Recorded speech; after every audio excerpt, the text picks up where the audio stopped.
আচ্ছা বলেন তো, এখানে যারা আছেন শিক্ষিত মহল, বড় লোকরা যারা আছেন, ধনীরা, শিক্ষিতরা যারা আছেন, আমি যদি কাউকে বলি তোমাকে 1 ঘন্টা আগুনে পোড়াবো, কে কে রাজি হবেন? যদি 1 কোটি টাকা দেই, 1000 কোটি, দুনিয়ার সমস্ত সম্পত্তি, দুনিয়ার কোন সমস্ত ক্ষমতা, তাহলে দুনিয়ার ক্ষমতার জন্য এত খারাপ কাজ করেন কিভাবে? ইসলামকে বিক্রি করেন কিভাবে? হারাম কবিরা গুনাহ করেন কিভাবে?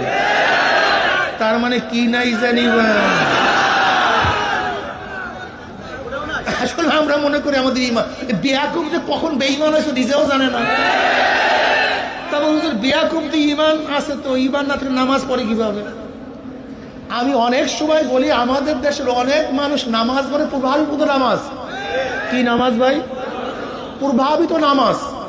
আমাদের দেশে অনেক মানুষ রোজা রাখে, প্রভাবিত রোজা, মাওলার ভয়ে না নামাজ পড়ে না রোজা রাখে, বিশ্বাস হয় না। বলেন তো আমাদের বাচ্চারা আমাদের সাথে মায়ের সাথে সেজদা দেয় কি দেয় না? আল্লাহর ভয়ে। তা সেজদা দিল কেন? কার প্রভাবে? মায়ের প্রভাবে, বাবার প্রভাবে। তো আল্লাহর ভয়ে সেজদা করেনি। আমাদের সন্তান রোজা রাখি কি রাখে না? 1000 চেষ্টা করলেও ভাঙ্গে না। তার মানে আল্লাহর ভয়ে কেন রোজা রাখছে? সবাইকে দেখছে প্রভাবিত হয়ে।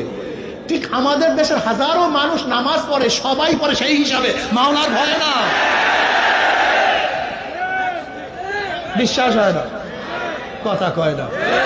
আচ্ছা, নামাজ ফরজ হওয়ার হুকুম কি? আকিমুস সালাহ বলেন, কি করো? নামাজ কায়েম করো। একই আল্লাহ বলছেন, একই কোরআন, আকিমুদ্দিন, দিন কায়েম করো, দিনকে প্রতিষ্ঠিত করো। তা আল্লাহর ভয় যদি নামাজ পড়তে, নামাজ পড়লা, নামাজ কায়েম করলা, তাই দিন কায়েম করলাম না কেন? কথা কয় না। ইমানের সমস্যা, দুর্বল একেবারে। আর মনে রাখতে হবে, দুর্বল কোন জিনিস দিয়া কঠিন জিনিস পাড়ি দেয়া যায়। যেমন আটলান্টিক মহাসাগর দুর্বল ইঞ্জিন দিয়ে পাড়ি দেয়া যায় না, এটা মনে রাখতে হবে। আটলান্টিক মহাসাগর পাড়ি দেওয়ার জন্য খুব শক্তিশালী ইমানের, শক্তিশালী ইঞ্জিনের প্রয়োজন, শক্তিশালী জাহাজের প্রয়োজন। ওই দুর্বল ঠুলবার ইঞ্জিন দিয়ে আটলান্টিক মহাসাগর যেরকম পাড়ি দেওয়া যায় না, দুর্বল ইঞ্জিন দিয়া মহা গ্রহে যেরকম যাওয়া যায় না, সমুদ্রের নিচে যাওয়া যায় না, ঠিক দুর্বল ফুরবল ইমান দিয়েও পুলসিরাতের মতো ওই বড় সিরাতও পাড়ি দেওয়া যায় না। ওয়াইন মিনকুম ইল্লা ওয়ারিদুহা কানা আলা রাব্বিকা হাত্তাম মাকদিয়্যা সুম্মা নুনাজ্জিল লাযিনা তাকাও ওয়া নাযারু যালিমিনা ফিহা জিসিয়্যা। বুঝাতে পারি? প্রত্যেক নবী বলেন, রাসূল বলেন, মুহাদ্দিস বলেন, মুফতি বলেন, পীর বলেন, মুরিদ বলেন, বাদশা বলেন, আর অনুসারী বলেন, সবাইকে পুলসিরাত পাড়ি দিতে হবে। এটা আল্লাহ পাকের নির্ধারিত অবধারিত নিয়ম। কার নিয়ম ভাই? বুঝেন নাই? ধরে নেন এটা কিয়ামতের ময়দান, এই আমাদের নদীর উপরে জান্নাত, ধরে নেন আল্লাহ ফরদান, উদাহরণের জন্য বলতেছি। এটা কি ভাই? কথা কয় না। নদীর উপর কি? মাঝখানে পুলসিরাত। এই পুলসিরাত পার দিয়ে সবাইকে জান্নাতে যেতে হবে। কিয়ামতের ময়দান থেকে সবাইকে কি পাড়ি দিয়ে জান্নাতে যেতে হবে? ওয়া ইন মিনকুম ইল্লা ওয়ারিদুহা কানা আলা রাব্বিকা হাত্তাম মাকদিয়্যা সুম্মা নুনাজ্জিল লাযিনা তাকাও সুম্মা নুনাজ্জিল লাযিনা তাকাও। পাড়ি দিয়ে চলে যাবে, নাজি হয়ে যাবে,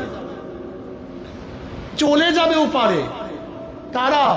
নাত্তাকাও, যাদের মধ্যে কি থাকবে? তাকওয়া থাকবে। জোরে বলে, ওয়া নাযারু যালিমিনা ফিহা জিসিয়্যা, জাসিয়্যা জিসিয়্যা, উপর হইয়া কাইট হইয়া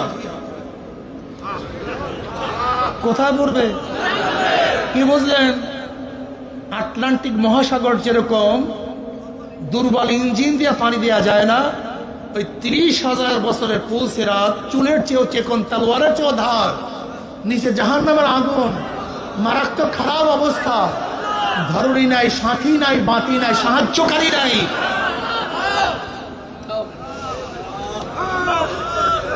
ওই সিরাত পুলসিরাতও দুর্বল ইমান দিয়া পারি দেওয়া যায় না।